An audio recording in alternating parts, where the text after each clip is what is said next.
kubur. Ya Anda aja yang mati baru keluar dari kubur. Alam semesta ini tempat ujian. Manusia itu pertama diberi kehendak bebas, diberi kemampuan intelijensi, ada insting kemanusiaan sebagai pemimpin, utamanya memimpin dirinya. Yang kedua, manusia diberi kehendak bebas, pilihan. Dia bisa beriman, dia bisa kufur. Itu hak mutlak yang menjadi hak manusia. Apa itu keadaan ini ada? Manusia itu pintar, manusia itu cerdas, manusia itu bisa berpikir. Dan yang kedua, setelah dia mampu berpikir, dia bisa memilih antara kufur atau dia beriman. Nah, yang ketiga, kodrat manusia itu diuji. Dunia ini ujian. Sikit-sikit ujian. Belum apa-apa anak minta beli motor, ujian. Belum apa-apa istri sakit, ujian.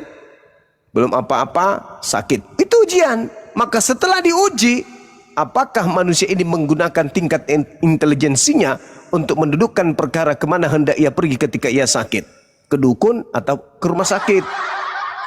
Itu keadaan, tidak bisa tidak.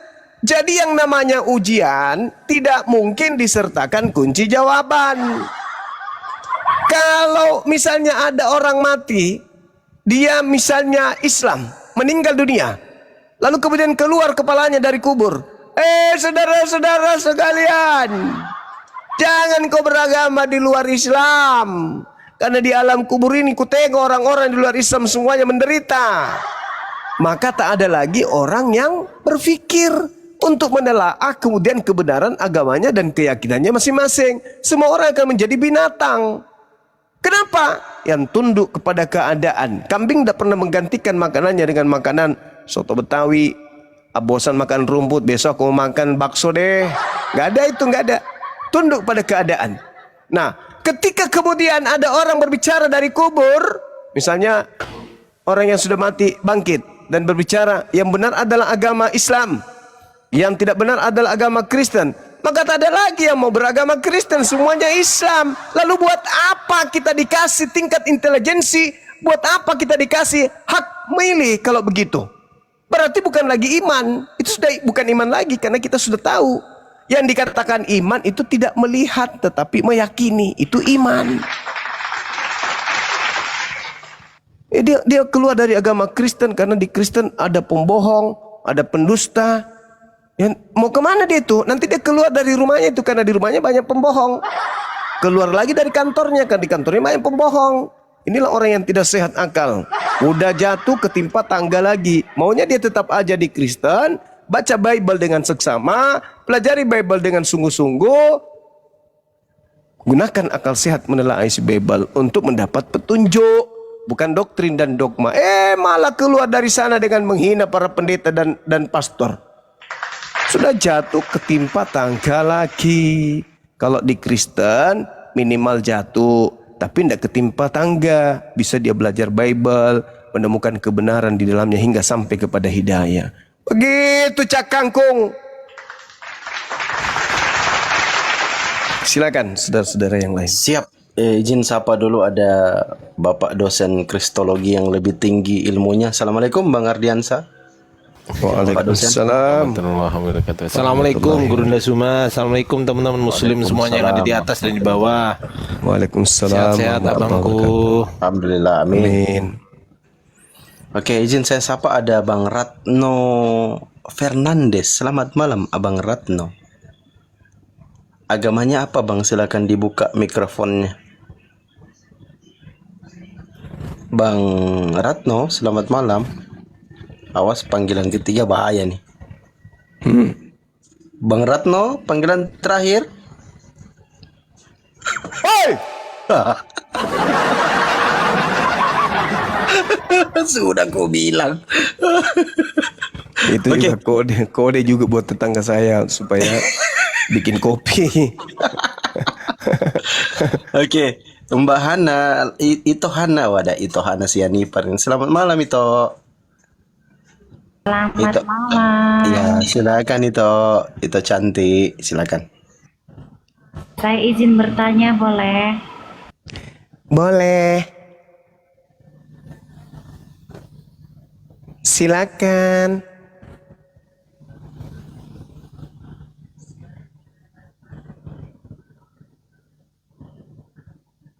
Pertanyaannya bagus. Mode lembut. Mode lembut. Saya bisa dibesarin open cam nggak? Boleh.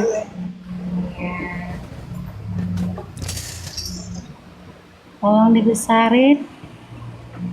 Silakan.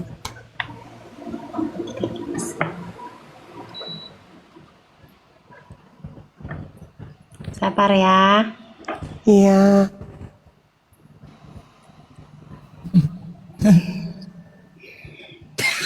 Saya mau tanya, Mang Juma yang terhormat, Iya. dalam Sahih Bukhari 4414, benar nggak ini kira-kira kisahnya? Telah menceritakan kepada kami, Ya. Zakaria bin Yahya telah menceritakan kepada kami, Abu Uspayah Hisyam berkata, telah menceritakan kepada kami dari bapaknya dan Aisyah, dia Ya. berkata, saya selalu cemburu kepada setiap wanita yang menyerahkan dirinya kepada Rasulullah Shallallahu Alaihi Wasallam. Saya berkata, apakah seorang wanita menyerahkan dirinya? Maka ketika Allah Ta'ala menurunkan ayat, kamu boleh menangguhkan menggauli siapa yang kamu kehendaki di antara mereka, dalam kurung istri-istrimu, dan boleh pula menggauli siapa yang kamu kehendaki, titik. Dan siapa-siapa yang kamu ingini untuk menggaulinya kembali dari perempuan yang telah kamu cerai, maka tidak ada dosa bagimu. Dalam QS Al-Azab 51, saya Aisyah berkata, saya tidak melihat rohmu kecuali sangat cepat memenuhi keinginan Anda. Apa yang saudari ini pahami di situ? Ya, Bang Juma yang terhormat, Iya. apakah di situ benar? Apakah itu boleh digauli istri yang udah dicerai, lalu boleh digauli siapa yang kamu kehendaki? Di mana dalilnya boleh kau menggauli istri yang kau ceraikan, mana? Tadi yang saya baca. Di mana itu tertulis? Di situ justru dikatakan bahwa Al-Azab 51. tidak ada dikatakan menggauli istri yang sudah dicerai, nggak ada.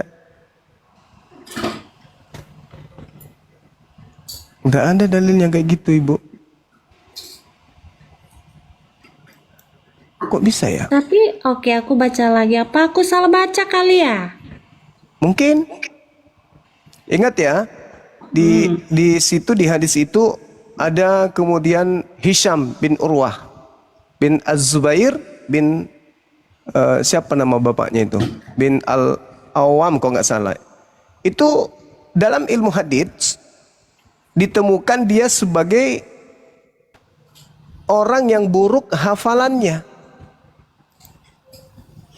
Itu jelas itu. Ya, di situ kemudian dikatakan Aisyah, lalu kemudian Urwah bin Az-Zubair, lalu Hisham bin Urwah. Itu hafalannya buruk. Nggak bisa dijadikan sebagai dasar pijakan untuk menilai pribadi Rasulullah Muhammad SAW sebagai hal yang mutlak. Lagi pula, hadits yang Anda baca itu tidak sesuai dengan apa yang ada di original teksnya.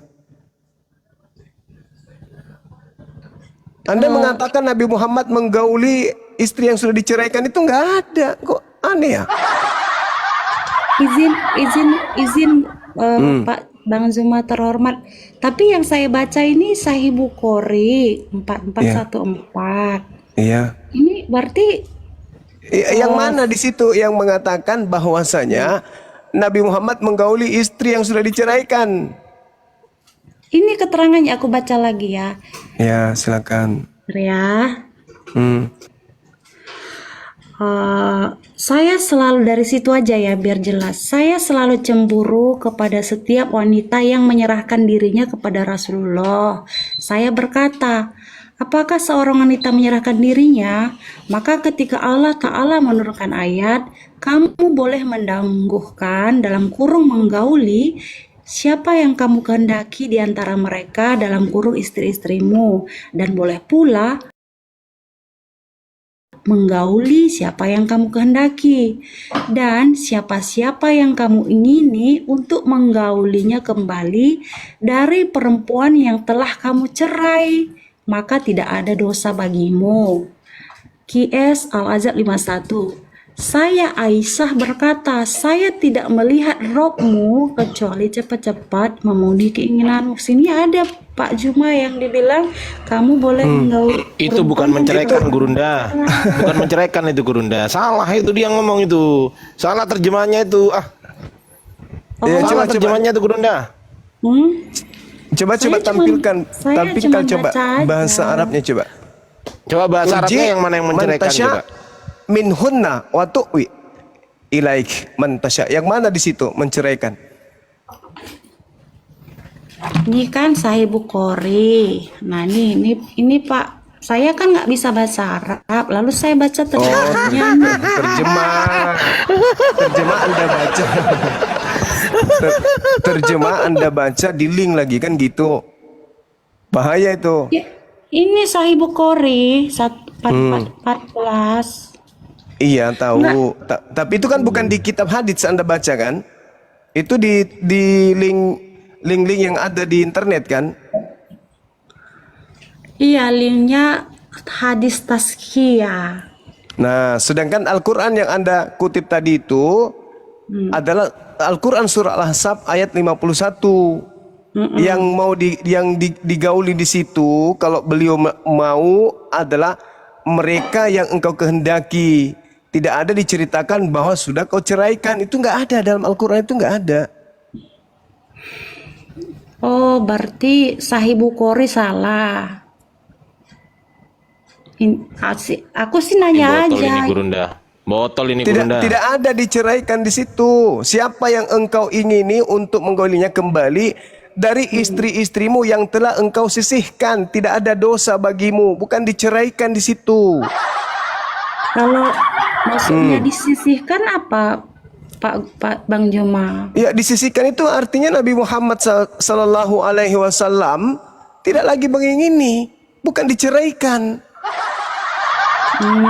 Turji man tasya minhunna wa tu'wi ilaika man tasya wa man ibtagait mimman azalta. Kan dalilnya kayak gitu. Fala junaha alaik zalika adna an taqarra ayunuhun wala yahzan wa yardain bima ataituhun kulluhun wallahu ya'lamu ma fi qulubikum wa kana Allah aliman halim. Enggak ada di situ. Enggak ada kata cerai di situ, enggak ada. Istri-istri yang telah engkau sisihkan. Artinya disisihkan itu menangguhkan untuk digauli. Engkau Nabi Muhammad boleh menangguhkan untuk tidak menggauli siapa yang engkau kehendaki di antara mereka istrimu. Dan boleh pula engkau menggauli siapa di antara mereka yang engkau kehendaki. Siapa yang engkau ingini untuk menggaulinya kembali dari istri-istrimu yang kau tangguhkan. Jelas kok itu. Kalau kita merujuk ke original teksnya. Gitu. Ya. Betul Ya. teman-teman. Lalu Luar biasa emang Gurunda. Betul Gurunda itu, betul. Oh iya, memang begitu. Betul itu Gurunda. Sesuai dengan data yang saya punya Gurunda. Jadi di situ turji itu bukan menceraikan, ditangguhkan. Makanya Iya. saya katakan dia itu modal terjemahan gitu loh. Ya kan dia Nah, sekarang Kristen dia kan. saya kan Iya, cuma Gurunda. Sekarang baca. gantian Gurunda. Sekarang Gurunda gantian bertanya kepada si Hana, kan sudah dijawab sama Gurunda dengan bagus, dan di situ menangguhkan teman-teman ya. Turji di situ menangguhkan, bukan menceraikan. Ah, ya itu salah terjemah di hadis. Iya. Ya maklum lah ya kan. Dia kan modal terjemahan. Oke, sekarang Oh, Gurunda yang- Suma yang silakan bertanya terjemah. kepada Hana. Hana silakan didengarkan pertanyaan dari Gurunda Suma supaya diskusinya bisa terdengar elegan gitu kan. Silakan Gurunda, pertanyaan Gurunda. Ya, Silakan Gurunda. Iya. Ya, dengar dulu Hana. Saya- Dengar dulu. Ya, Saya boleh Hana, bertanya sabar ya? Sabar Hana, sabar. Silakan Gurunda. Iya, baik. Ada hal yang ingin saya tanyakan terkait dengan junjungan kita masing-masing ya.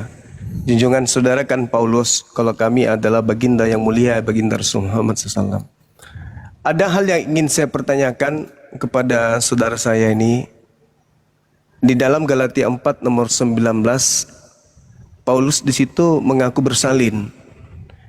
Bagaimana seorang laki-laki ini bisa bersalin? Coba dijelaskan kepada kami. Apakah ada yang menggauli dia dari belakang lalu hamil atau gimana? Silakan. Pak Jang bersalin. Amel dia. Aduh, mati kita. Paulus, Amel. Aduh, hancur kali ya. Kenapa jadi tertawa ini? Galatia 4 nomor berapa Gurunda? Nomor 19. Saya serius. Ini berbicara mengenai junjungan kita. Paulus itu kan junjungan saudara-saudara. Oh ya, silakan. Tadi Nabi Muhammad kami sudah memberikan solusi dari kebingungan Anda. Nah sekarang kami juga bingung, seorang laki-laki bersalin. Apakah dia disuntik janin atau dia operasi untuk kasih rahim di perutnya atau gimana? Karena di situ mengatakan aku menderita sakit bersalin gitu. Silakan Mbak Hana. Gampang, itu maksudnya bersalin, artinya kan bukan bersalin seperti wanita bersalin, tapi dia menggunakan majas. Bahwasanya ketika dalam pelayanannya dia membuahkan anak-anak rohani, ya itu. Nah, tadi pertanyaan saya sebenarnya belum selesai. Kenapa? Jangan jeprang dulu, jangan menyembunyikan sesuatu yang fatal gitu ya dengan itu kan hanya majas, itu kan perumpamaan. Kalau perumpamaan anak-anak didik anak rohani itu murid anak-anakku itu biasa. Ini bersalin kok perumpamaan. Karena kamu aku menderita sakit bersalin. Itu perumpamaan apa Ya, sakit bersalin? itu maksud saya kiasan, contohnya Kiasan gini. pula. Yang kayak gini dianggap kiasan. Kalau mau Iya, mengambil memang kiasan, kiasan. saudari, kalau mau mengambil kiasan itu kata murid atau kata anak-anak, bukan bersalin. Kenapa Murid pula? kan bukan kiasan, artinya Sahabat begini, Andre, barakallahu fiik. kan minta aku aku menerangkan kenapa di Iya, tapi kamu penjelasan saudari ini di dalam bahasa Yunani Odino itu adalah menderita bersalin dan itu hanya dialami oleh seorang perempuan. Kalau Anda mengatakan itu hiasan, Anda menganggap itu perumpamaan, harusnya bukan bersalin, tetapi anak-anakku, aku menderita karena kalian. Nah, hiasan anak-anak di sini adalah murid, anak-anak didik. Tapi ini bersalin berarti hamil, dia hamil. Ya, jangan Siapa bilang yang begitu. menghamili Paulus Tidak sampai ada. dia bersalin? Itu pertanyaan saya, Mbak. Tidak ada data Paulus di situ hamil. Lah, mengaku Ayo dia kita dengan baca. mulutnya. Hai Ayo kita anak-anakku, baca. Galatia karena berapa kamu, tadi biar aku buka. baru mau baca, dia nggak tahu tapi sok tahu. Ya udah Gimana dong? saya kan lupa ayatnya mana. Ayo kita buka sama-sama. Tuh, gimana ini? Ya, saya buka datanya. Aku bantu. Galatia berapa tadi? Galatia, sorry. Tampilkan Galatia, aja bukan datanya, tampilkan datanya Iya. aku baca. Galatia berapa tadi? Galatia 4:19. Iya. Silakan ilmu pelintir meluncur. 19. Ya, tadi, ya kan? Kita baca, makanya biar Giliran buka tanya, kamera. giliran tanya kepada Islam lancar. Giliran menjawab kiasan. Baru cari dalil.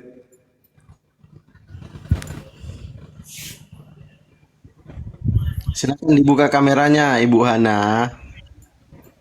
Tampilkanlah, tadi berani tampilkan data kami. Masa datamu nggak berani tampilkan? Ya, tampilkan aja Hana, tampilkan datamu, silakan.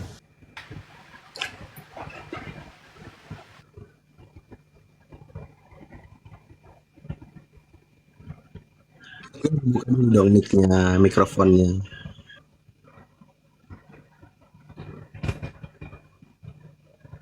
Mikrofonnya dibuka dulu, mic-nya. Nih. Galatia 4 ayat 9 ayat 17 nih kita baca. Mereka dengan giat berusaha untuk menarik kamu, tapi dengan tidak tulus karena mereka mau mengucilkan kamu supaya kamu dengan giat mengikuti mereka. Memang baik kalau orang dengan giat berusaha menarik orang lain dalam perkara-perkara yang baik, asal pada setiap waktu dan bukan hanya bila aku ada di antara kamu. Hai anak-anakku, karena kamu aku menderita sakit bersalin. Hancur, Betapa di dalam hancur kamu, otak. betapa rinduku untuk berada di antara kamu pada Hancur. saat ini dan dapat bicara dengan suara yang lain karena aku telah habis akal menghadapi kamu. Nah, Apa hubungannya coba? jadi ya, Apa hubungannya bersalin dengan apa yang Anda baca? sabar Atau mau dulu. mundur lagi data satu sekalian? sabar dulu. Ya apa? Bolak-balik dia, naik turun dia. Coba jelaskan, coba jelaskan. Bagaimana Iya, seorang laki-laki bersalin? Coba jelaskan. Iya, artinya kan udah dibilangkan tadi, dia itu rindu kepada jemaat-jemaat yang sudah ia ajarkan dengan susah payah, dengan giat. Begitu, jadi bersalin di situ artinya dia telah membanyak memuridkan jemaat-jemaat. Begitu, dan tidak ada datanya bahwa dia itu hamil. Jangan Itu saat ini bersalin dong. itu hamil kan? Bersalin itu mengandung. Ya udah, apakah di satu buku misalnya atau suatu narasi, apakah contoh seperti perempuan itu seperti kupu-kupu malam. Nah, Ini apakah lain. Itu jelas Enggak. peribahasa. Tapi kalau laki-laki bersalin itu bukan peribahasa itu. Masa ada laki-laki wanita hamil? itu adalah seperti kupu-kupu malam, bukan berarti dia kupu-kupu. Lah, itu bahasa, itu peribahasa. Tapi kalau yang ini bukan peribahasa ini. Ya, itu kiasan. Jadi kan kita Aku kan sakit kalau bersalin orang dibilangnya. sekolah, Apa kek aku sakit asam urat, lambung asam. Ini bersalin. Apakah bukan ini sinyal kepada saudara-saudara kami yang kami kasihi dari Kristen-Kristen di luar sana, sehingga mereka laki-laki banyak yang mencoba untuk hamil, sehingga Ya, diberkati kalau oleh begitu- pendeta di gereja. Paulus saja hamil katanya. Bu, yuk hamilin aku om. Ya mana tahu kan orang baca Bible. Hai anak-anakku, karena kamu akan menderita sakit bersalin. Rasul kita aja hamil. Hamilin aku ayah. Bisa jadi kan? ini namanya sudah cari remis. Loh, kok saja remis? mencari-cari Beda dong. Pemahaman sesuatu. Al-Quran dengan Bible ini, Nabi Muhammad mana ada pernah mengaku bersalin? Nabi Iya, memang Muhammad. mana mungkin kalau laki-laki tidak ada yang bersalin. Lah itu Paulus barusan. Ya udah, kalau gitu mana data yang menunjukkan Paulus itu hamil? Coba berikan Ini saya. bersalin itu apa? Ayo teman-teman, bersalin itu apa? Bersalin adalah Orang yang mengandung ingin melahirkan. maafkan saya yang Mbak, itu tertulis di Bible, bukan saya mengada-ngada. Ya nggak apa-apa, tapi kan pengertian kamu yang serendah itu ya saya nggak apa-apa. Lalu saya harus memahaminya apa ini? Ya, kan tadi kita udah baca di situ. Memang kita Paulus baca dan tidak itu, merubah makna. jangan rendahkan dong pemahaman kamu untuk mencari persamaan. Jangan. Persamaan apa? Ya kamu kan berusaha mencari kenajisan Paulus, padahal tidak ada di situ dia hamil. Ini dia mengatakan sakit bersalin. Iya, artinya kan saya bilang di situ dia kan menggunakan majas, bukan berarti dia hamil. Sama seperti saya bilang, Kalau sedikit-sedikit majas, ada yang salah majas. Sedikit ada salah majas. Berarti kitabmu ini bukan firman Tuhan. Tapi perumpamaan, peribahasa, hiasan, kata-kata mutiara. Betul? kalau gitu Allah punya tangan, keduanya tangan kanan. Ya itu beda. majas, bukan? Itu beda. Loh, Beda itu katanya mana di situ membuktikan bahwa dia majas? Karena kan secara jelas dikatakan Allah punya tangan, keduanya tangan Ini kanan. beda. Kalau pencipta langit dan bumi, dengar. Kalau pencipta langit dan bumi itu maha memberi. Dan dalam otak manusia, data yang dipakai untuk memberi itu disebut tangan. Sekarang ini apa ini yang bisa kita dapat dari Paulus ini? Dia bersalin. Apa? Ya buktikan juga datanya kalau dia hamil, silakan. Nah ini bersalin apa? Bukan hamil, ini bersalin. Makanya saya bilang pemahamanmu masih di bawah rata-rata, ya nggak masalah. Ya kamu yang memelintir dalil, sok paten. Karena Loh, kamu kok menemukan memelintir dalil ini dalil? baru kau baca kan? Bukan, maksud saya begini, kalau kamu mau menuntut kalau di situ dia hamil, berikan data yang lain. Bukan bahwa saya dia itu menuntut, saya mengandung. bertanya. Kan Bagaimana sudah saya seorang jawab. laki-laki itu bersalin? Kan Ada Itu lagi apa? bersalin. Pesan apa yang ingin disampaikan sampai dia mengabarkan dirinya bersalin? Apakah bukan pesan bahwa laki-laki di Kristen itu boleh dihamili? Sampai banyak yang dikawinkan di gereja laki sama laki, kan begitu pesannya. tidak ada ajaran Kok tidak Yesus. ada pula? Yesus Ini bukan menentang Yesus, ini Paulus. Ini pemimpin. Paulus, bukan Yesus. Yesus Gini itu loh manusia semua. suci. Gini, Ini Paulus. Ini Paulus. Tidak ada di Alkitab. Apa? Enggak ada apa? Loh, kalau Anda mengatakan tak ada yang menghalalkan, faktanya segala sesuatu boleh. Apa konteksnya kalau itu?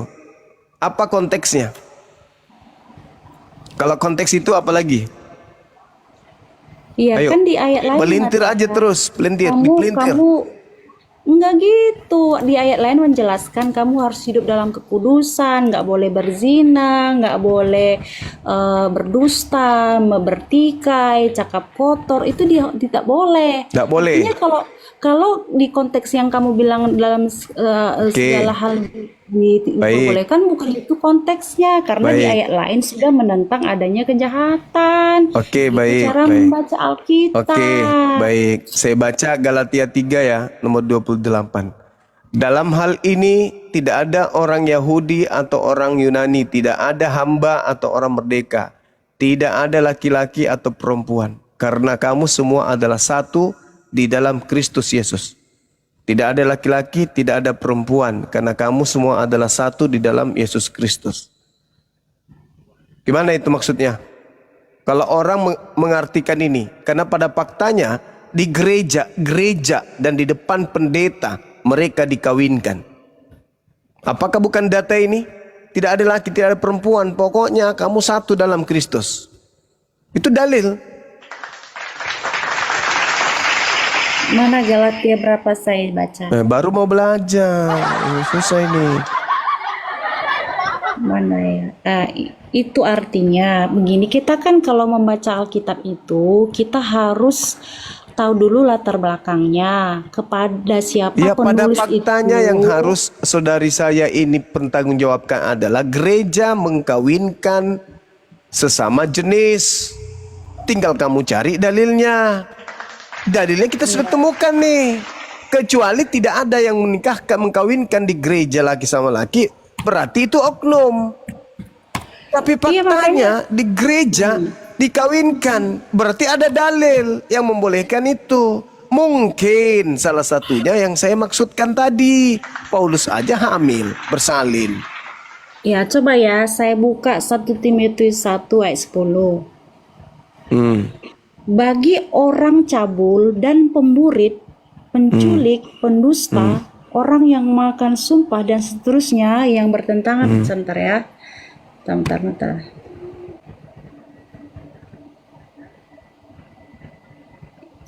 Artinya begini. Murid. Iya, ada pemurid. Sebentar. Artinya di Alkitab tidak menghalalkan ada LGBTQ. Kalaupun ada gereja yang melakukan itu sudah menentang Yesus. Artinya, dan begini, itu biasanya dilakukan oleh Kristen-Kristen yang liberal atau orang-orang yang mengambil keuntungan atau mempelintir dari ayat-ayat Alkitab. Sama kalau di Islam liberal juga banyak melakukan hal itu, bahkan di mana ya, itu sudah ada sesama lelaki pun menikah secara Islam. Makanya saya bilang itu tidak mewakili Murid Paulus memang agama hebat. Kristen ataupun Islam. Saya tahu Islam juga tidak Ngarang kau, menghalalkan Deng. LGBTQ. Ngarang kau. Kok ngarang? Oke, saya buka nih, Ngarang. ada datanya. Saya buka ya. Silakan Anda baca datanya.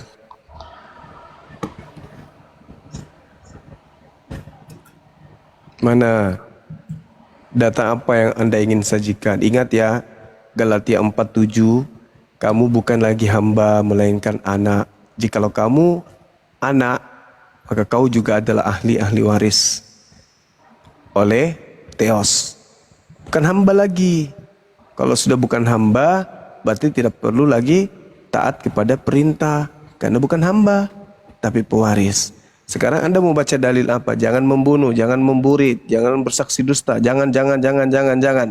Tapi Bible pasang badan untuk pelaku dosa. Apa kata Bible, saudara? Anak-anakku, hal ini kutuliskan kepada kamu supaya kamu jangan berbuat dosa. Akan tetapi jika seorang berbuat dosa, kita mempunyai seorang pengantara pada Bapa, yaitu Yesus Kristus yang adil, dan Ia adalah pendamai untuk segala dosa kita, dan bukan untuk dosa kita saja, tetapi juga untuk dosa seluruh dunia. Apa itu? Jangankan dosa memburit, dosa seluruh dunia aja didamaikan oleh Yesus. Itu dalil, Mbak. Jadi percuma Anda membaca, jangan memburit, jangan. Orang yang dikawinkan di gereja itu lebih pintar. Mereka mencari dalil di Bible, lebih cerdas mereka. Belum lagi kalau Anda membaca Roma 5. Apa kata Paulus data nomor 5, Roma 5 nomor 20. Ini Paulus yang berkata, yang menjadi dasar pijakan kemungkinan pendeta membolehkan kemudian laki sama laki dikawinkan, perempuan dengan perempuan. Karena Paulus mengatakan, tetapi hukum Taurat ditambahkan supaya pelanggaran menjadi semakin banyak. Dan di mana dosa bertambah banyak, di sana kasih karunia Tuhan menjadi berlimpah-limpah.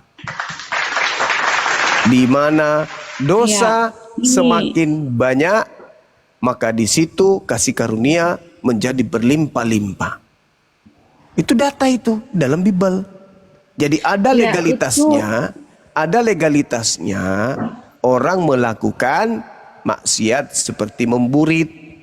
Ada legalitasnya di Bible. Makanya pendeta membolehkan. Karena ternyata semakin banyak dosa, semakin kasih karunia Tuhan berlimpah-limpah. Maka kalau mau mendatangkan kasih karunia Tuhan berlimpah-limpah, perbanyak berbuat dosa. Itu dalil. Roma 5 nomor 20. Ya, jangan gitulah, jangan mempelintir ya. Saya tidak melintir, saya ulang lagi ya, Mbak. Tetapi hukum Taurat ditambahkan supaya pelanggaran menjadi semakin banyak.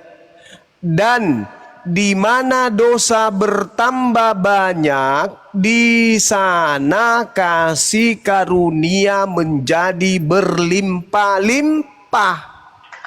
Di mana semakin banyak pemburit, di situ semakin karunia Tuhan kasihnya menjadi berlimpah-limpah.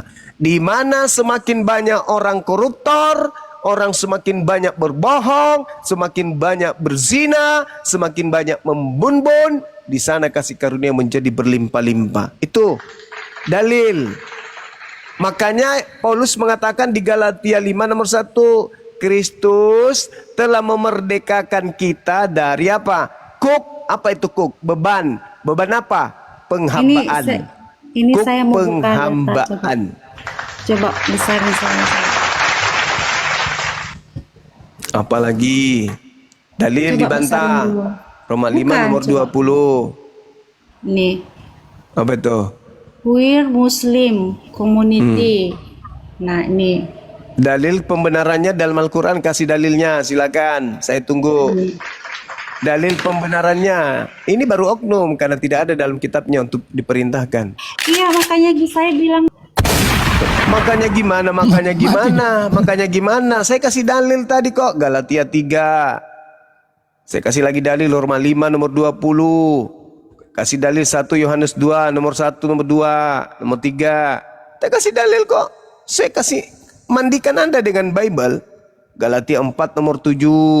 Kemudian 1 Yohanes 2 sampai data nomor 3. Lalu kemudian dikatakan bahwasanya di dalam Galatia 3 nomor 28, tak ada lagi laki-laki, tak ada lagi perempuan. Kalian semua satu. Itu. Nah, di gereja ada dikawinkan. Kita cari, ada nggak dalil yang melegalkan mereka melakukan itu? Sehingga mereka jadikan sebagai dasar pembolehan. Sampai-sampai orang yang menjadi wakil Tuhan, pendeta, mengkawinkan mereka. Ada nggak dalilnya? Bang Suma hadir menunjukkan dalil itu supaya kalian mengatakan, oh pantasan, oh ternyata udah kena asam urat masih hanya bini tetangga. Begitu. Seperti yang dilakukan oleh Pak Pipo selalu. Ya, tapi yang gue nanya ini apa itu arti pemburit ya? Kok ada pemburit? Pemburit itu Pak Pipo biasanya. Coba tanya Pak Pipo. Apa arti pemburit ya? Halo, Ya, boleh bertanya? Anda pemburit artinya apa bang? Pemburit?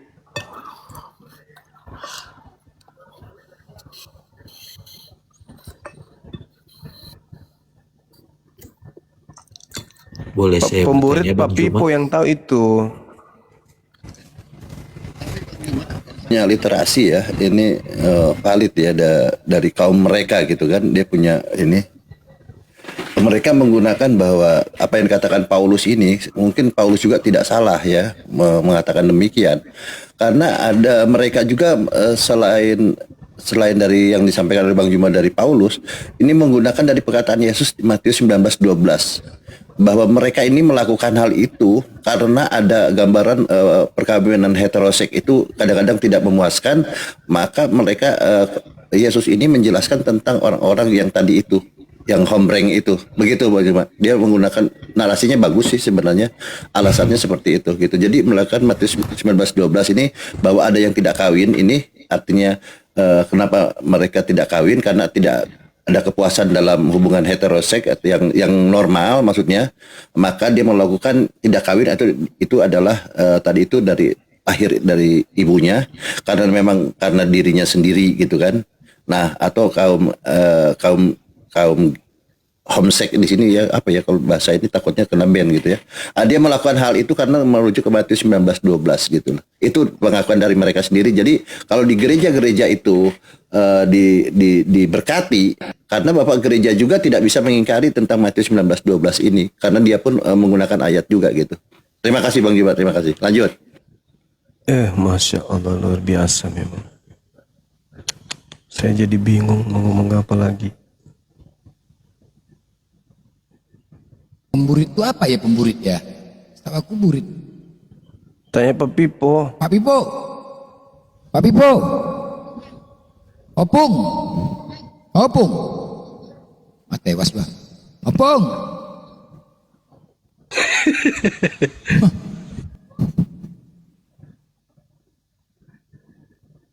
Bung. Halo. Ya pengikut. Pemburit itu apa ya, Bang ya? Pengikut. Oh, Apa itu nggak tahu. pemburit? Pemburit Lah, itu kan. masa di kitab Anda nggak tahu cuman pemburit? Pemburit itu apa, kaum Sodom Oh, yang suka sodomi. iya iya iya. Kan itu di Bible dilarang. Udah jelas ada. Anda Dan makan ya? Bang Zuma, Anda lagi makan gitu? Bang Zuma, Sushi? saya boleh nanya nggak Bang? Nggak, Anda lagi makan itu? Enggak. Hah? Boleh Bang Zuma? Boleh. Nggak makan dia, cuman Kalau ngemil. menurut Islam ini, menurut orang yang beragama, menurut Bang Zuma deh, memang kitab Torah dan kitab Injil sekarang ini sudah tidak asli ya. Yang sampai ke kami, yang kami baca gitu ya, itu menggunakan bahasa Indonesia. Padahal Torah itu kan pasti menggunakan bahasa kaumnya Nabi Musa, Ibrani, Aram. Tapi yang ada bahasa Indonesia, ya sudah pasti bukan asli, Bang.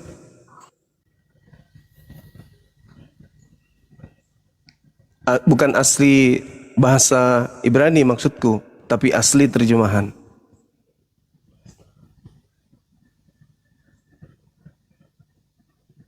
Begitu. Nggak, jadi saya bukan berkata terjemahannya, bukan. Itu kan terjemahannya pasti menerjemahkan dari salah satu teks aslinya mungkin ya yang ada sekarang. Itu menurut Abang itu palsu atau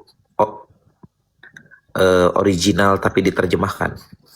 Asli terjemahan, Bang. Kayak mana mengatakan asli sementara bukan asli, gimana ya? Asli itu yang diterima Nabi Musa dalam bahasa kaumnya, bahasa Ibrani. Yang sekarang ini terjemahan, bukan asli lah. Ya misalnya gini, berarti Matthew itu ada, berarti itu original kalau pakai bahasa aslinya. Kalau bahasa aslinya berarti itu asli karangan orang yang kemudian disebut Matius. Kalau ada aslinya. Kalau yang terjemah dikatakan asli itu keliru, karena itu bukan asli, itu terjemahan. Yang asli itu yang ori. Nah, yang ori yang mana? Yang ori itu yang menggunakan bahasa Yunani. Yang ada di mana? Yang ada di kitabnya Kristen. Oh, itu ori. Ori. Itu berarti diyakini semua isinya oleh Islam. Diyakini sebagai catatan Lukas kan? Iya, maksudnya Tapi tidak diyakini sebagai firman Tuhan, karena memang bukan firman Tuhan. oh, oke. Kalau itu cerita tentang kejadian? Kejadian itu juga terjemah kan? Tapi kan isinya itu di dalam Sefaria itu isinya kan sebenarnya biar kita pahami dengan bahasa Indonesia sama kan isinya. Itu diyakini nggak? Saya meyakini bahwa yang datang kepada Nabi Musa itu asli firman Tuhan. Tapi yang datang ke Indonesia melalui Belanda, melalui meja Roma Yunani, bagaimana ceritanya saya mengatakan asli sementara pemilik kitab bukan mereka? Oh, gitu. Kitab Perjanjian Lama itu bukan kitabnya orang Kristen. Iya betul. Itu kan- kitabnya Yahudi. Nah, yang Yahudi itu asli nggak?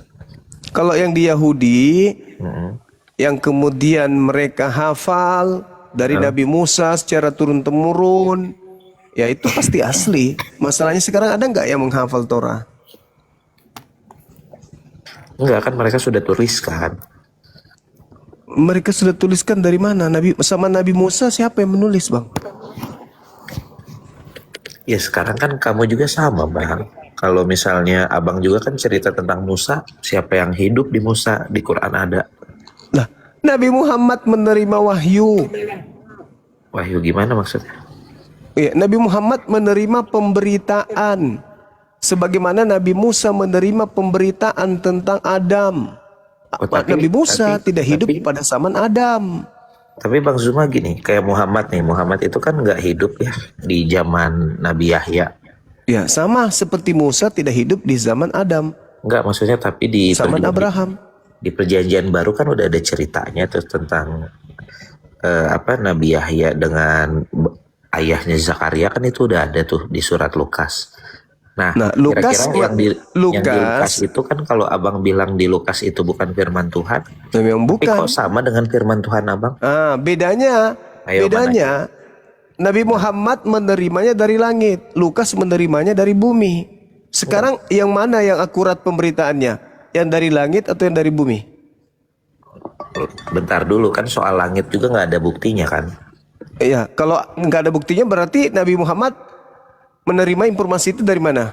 Bukan gini.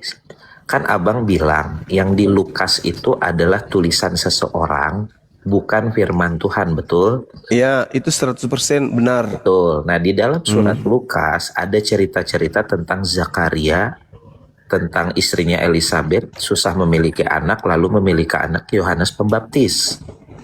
Terus ada cerita itu di surat Maryam. Nah, Nabi Muhammad dapat dari mana? Nah, kan abang berbicara Nabi Muhammad itu dapatnya dari Allah, betul? Betul. Mengapa wahyu Allah itu sama dengan tulisan seseorang? Karena menceritakan satu kejadian yang peristiwanya pernah terjadi. Gitu.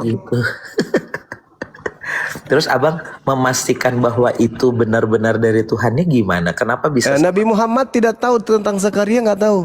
Kenapa Nabi bisa? Muhammad tidak pernah kemudian bertemu dengan orang-orang yang membahas tentang itu. Oke. Berbeda dengan Lukas. Oke, Lukas gini, Bang. akui. Sorry, Lukas akui Apa yang melakukan membuat penelitian. abang Diam sangat dulu. pasti bahwa Diam Muhammad dulu, nggak Bang. tahu? Diam dulu, Bang. Lukas melakukan penelitian dari kesaksian-kesaksian orang yang tidak jelas. Nabi Muhammad menerima informasi itu dari langit melalui Roh Kudus. Qul nazzalahu Ruhul Kudus. Bang, yang itu saya hargai. Bang. Nah, tuh Nabi Muhammad menerima informasi itu dari Roh Kudus. Lukas menerima informasi itu dari kesaksian-kesaksian orang yang nggak jelas. Nah, Bang, jadi gini. Tulisan yang kesaksiannya tidak jelas, mengapa sama dengan firman Tuhan abang? Coba tunjukkan yang sama yang mana? Ini cerita tentang Iya, Zakaria mana? diberikan anak bernama Yohanes Pembaptis, ada di surat disebut Lukas. Zakaria. Nggak, ini nama ada di surat Lukas itu lantas jelas. Anda katakan sama. Nggak, Nah, coba. coba. Yang aku ingin tanya tuh, mengapa abang sangat yakin bahwa Nabi Muhammad tidak tahu cerita itu? Itu alasan besarnya apa? Aduh. Soalnya sebelum Islam datang tuh orang Kristen udah ada di Arab, Bang. Jadi mungkin aja masuk. Mungkin aja masuk kayak Betul, kayak karena Lukas. udah ada Kristen sebelum Islam Kayak di Arab. Lukas gitu ya. Betul. Melakukan. Coba kasih saya data di mana Nabi Muhammad pernah membaca buku. Tidak, ya gini Bang. Jadi maksud aku tuh, abang yakinnya gimana gitu? Saya nggak mau dari saya. Karena Nabi Muhammad itu diceritakan menerima wahyu dari Roh Kudus. Tidak ada. Kan abang bilang, jadi tidak mungkin terus ini. dia tahu dari orang lain. Sebentar, jangan dipotong-potong dong. Ini guru kami lagi jelaskan loh. Iya, Kalau Anda potong-potong, sebentar. Kalau Anda nanti potong-potong, nggak menjawab. nanti Anda saya lempar ke neraka. Mau Anda saya lempar ke neraka? Jangan dipotong-potong guru kami. Diem dulu, diem. Silakan lanjut Gurunda. Afan Iya. Gurunda.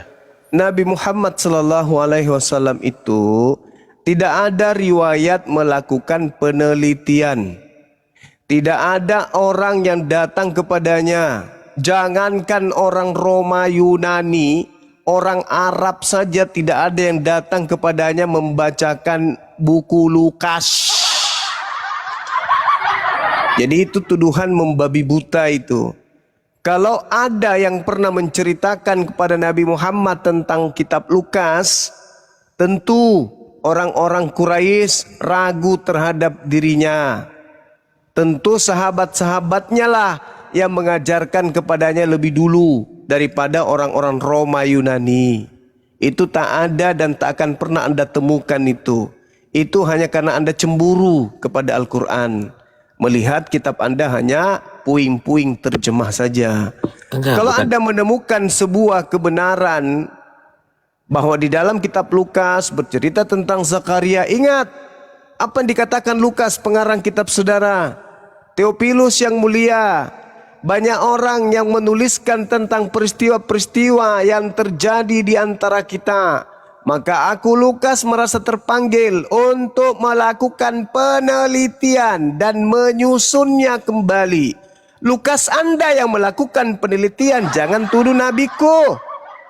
Lukasmu yang melakukan penelitian dan menyusun buku-bukunya untuk dipersembahkan kepada satu kaisar bernama Theophilus, bukan untuk manusia seluruhnya itu buku. Buku Lukas itu ditulis oleh penulisnya untuk diperuntukkan kepada satu oknum saja bernama Theophilus. Kalian aja yang menganggapnya firman Tuhan. Padahal Lukas tidak pernah menulis untuk kalian. Itu untuk kaisar. Satu orang kaisar Theophilus. Itu yang pertama. Yang kedua, Nabi Muhammad kalau dia mendapatkan informasi karangan-karangan dari Roma Yunani, maka Al-Quran itu akan mengalami nasib sama seperti kitab lu, saudara. Direvisi, dikoreksi, dan seterusnya. Alhamdulillah Al-Quran sejak diwahyukan oleh Allah kepada baginda Rasulullah Muhammad SAW tidak pernah mengalami revisi. Oke? Nah, pahami itu. Sekarang pertanyaan saya yang dulu, terciduk, sabar, kita mau bertanya nih. Oke, yang terciduk melakukan penelitian Lukas, pertanyaan saya. Siapa yang menjadi narasumber catatan-catatan Lukas yang kemudian catatannya kau katakan firman Tuhan, yang kau imani menjadikan Anda Kristen? Siapa sumber-sumber tersebut? Silakan. Mantap Gurunda, mantap. Siap. Teman-teman Thank di you, bawah Bang jangan Zuma. lupa di follow Gurunda Zuma Thank you, dan Bang di Zuma, follow hostnya untuk- juga dan di follow kami juga teman-teman. Jangan lupa dan juga tap-tap layar yang banyak, ini agak goyang komalnya kelihatannya. Oke, lanjut. Oke, thank you ya Bang Zuma. Ini Iya. tapi Bang Zuma tahu nggak? Bang Zuma tuh sangat tidak menjawab saya. Jadi gini Bang, sebelum Islam itu Quran Dijawab itu dulu datang, pertanyaannya Gurunda, udah dijawab tadi. Dijawab dulu, Bro. kamu Dijawab. takut? Nggak ada yang takut sama kotoran bernyawa di sini. Nggak ada. Ya udah jangan main. Ya udah dijawab. Jawab. Jangan main mute. Itu jawaban saya, Bung. Anda tidak bisa Ya, saya menelaah tetap- wajar. Pertanyaan saya tolong dihargai, tolong dijawab. Silakan dijawab. Silakan. Jawaban dari pertanyaan saudara Oke, kan saya sudah jawab ya. paparkan. Ya, Saya silakan. langsung jawab, tidak akan tanggapi karena kalian takut. Saya jawab ya. Silakan. Oke. Kamu bilang bagaimana kamu bisa menyatakan bahwa tulisan-tulisan dari yang semberawut gak jelas itu menjadi firman Tuhan. Tapi di sini justru itu senjata makan tuannya Bang Zuma. Bukan itu pertanyaannya Gurunda Zuma. Tulisan- Bukan itu. Pertanyaan saya bukan itu, Bang. Tulisan semberawut. Pertanyaan saya bukan itu. Pertanyaan saya, dari mana Paulus? Kau bilang Quranmu dari Muhammad sampai sekarang. Sabar Bang, jangan emosi, tahan emosi, jangan menghujat. Oke. Saya bertanya, siapa sumber-sumber oknum-oknum orang-orang yang menjadi narasumber Lukas di dalam menyusun cerita-cerita yang diselidiki oleh beliau? Ya oke, ini Silakan. saya akan jawab. Oke, Silakan. berarti siapa Gurunda? Nama orang ya Gurunda berarti ya? Iya betul. Oke, nama orang. Siapa merujuk kepada nama orang? Sebutkan nama orangnya, silakan. Iya, udah siap. Kok Ardi ini kayak takut sih? Enggak ada yang Santai takut dulu. sama kotoran bernyawa, Sep. Enggak, kamu Nggak diam ada, Sep. aja, kan saya lagi ngobrol sama Zuma, diam dulu. Ya silakan. Harus dibantuin. Iya, Santai lah. Iya santai, silakan. Oke, bilangnya siapa? Oke. Lukas ini hidup tidak jauh dari zamannya Yesus disalibkan dan tidak jauh dari Yohanes Pembaptis itu lahir. Ya, ingat ya, Yohanes Pembaptis, bukan Yahya. Terus penceritaan tentang Yesus juga tidak jauh zamannya, sama seperti di Islam. Islam itu kan ada yang namanya Usah sanad. ke Islam dulu, nggak usah dijawab dulu. Siapa nama Iya, orangnya yang siapa, ditanya. Bang? Nah, Islam kan ada sanad kan. Nah, Iya, sekarang di dalam coba, kekristenan Coba dijawab pertanyaan saya, Bang. Ya, Dari Yesus bercerita kepada siapa? Dari siapa bercerita kepada siapa sampai kepada Lukas. Silakan. ini roomnya goyang ya. Silakan. Rokok, ngabisin rokok 3 bungkus ini kacet tunggu jawaban. Ini orang saya masuk goyang ya. Orang ditanya siapa kok kemana-mana. Nggak, saya tanya dulu siapa itu kalian nama goyang orang? banget ini kelihatan. Bang Zuma kek. Ya kalian Gitu loh. saya ngomong aja kalian goyang semua punya Ya ilmu. udah goyang jawab sekarang siapa? Iya, dengerin. Ya, siapa? Silakan, Ini silakan. jawaban saya ya. Ya siapa? Ya, Ketika saya bilang orang-orangnya pun tidak jelas. Siapa? Dengerin. Mau ditanya Ya, ini saya akan bilang. Ketika saya bilang orang-orang yang bersanad itu tidak jelas. udah bang. Ada sama dengan menyerah, nggak bisa menjawab pertanyaan saya berarti. Jangan Udah nggak bisa. Nggak bisa. Ya menyerah ya Gurunda ya. Iya, itu sama main halnya mute sih? menyerah. Udah nyerah. Udah nyerah. Itu Iya. udah menyerah. Habisin rokok, Bang Juma habis rokok 3 bungkus tunggu jawaban. Acau dia bilang ini. Kalau Pusing. Al-Quran kan jelas tuh. Sumbernya saya sudah menyebutkan nama. Qul nazzalahu ruhul kudus min rabbika bil haq. Aku menyebut langsung oknum yang menjadi narasumber penyampaian Al-Quran, yaitu Roh Kudus. Dalil saya sudah bacakan. Nah, saya juga minta hal yang sama, sebut nama yang menjadi narasumber Lukas dalam menyusun cerita. Jangan Anda mengatakan, ini kejadiannya dengan pada Yohanes Pembaptis dan juga tidak terlalu jauh dari kejadian Yesus. Saya nggak tanya itu. Saya nggak tanya itu. Justru keadaan itu yang membuat Anda harus menjelaskan. Kalau sudah dekat dengan Yesus, sebut nama. Siapa yang menjadi perantaranya? Kalau dia dekat dengan Yahya Pembaptis, sebut nama. Siapa? Kan gitu. Anda tidak sanggup ya, mending Anda di bawah. Luar biasa ya teman-teman di TikTok yang baru gabung ya. Bang Zuma ini adalah guru apologet kami gitu kan, yang baru masuk di room ini. Dan penguasaan ilmu Bible beliau udahlah di luar kemampuan kita yang di sini. Tapi nggak ada yang bisa membantah gitu loh Gurunda. Kenapa? Pertanyaannya simpel Gurunda. Kenapa mereka nggak bisa membantah menggunakan kitab mereka sendiri? Kenapa Gurunda itu? Faktornya apa Gurunda? Karena memang kitabnya itu Yesus pun tidak memberikan legitimasi pengesahan. Yesus tak mengenal Bible mereka. Berbeda dengan Al-Quran. Al-Quran itu sebelum dikitabkan, Al-Quran sudah menjelaskan dirinya adalah sebuah kitab. Zalikal kitab, merujuk kepada Al-Quran. Tapi Al-Quran datang kepada Nabi Muhammad tidak berupa kitab. Saking percaya dirinya gitu, bahwa Al-Quran itu akan menjadi kitab. Zalikal kitabul la raiba fihi hudal lil muttaqin. Kitab Al-Quran ini tidak ada keraguan padanya, di dalamnya petunjuk bagi orang yang bertakwa.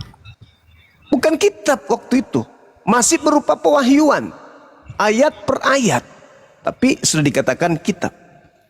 Nah, sedangkan ketika berbicara mengenai Bible, maaf nih, misalnya contoh Lukas yang kita bahas, Yesus tak mengenal buku itu.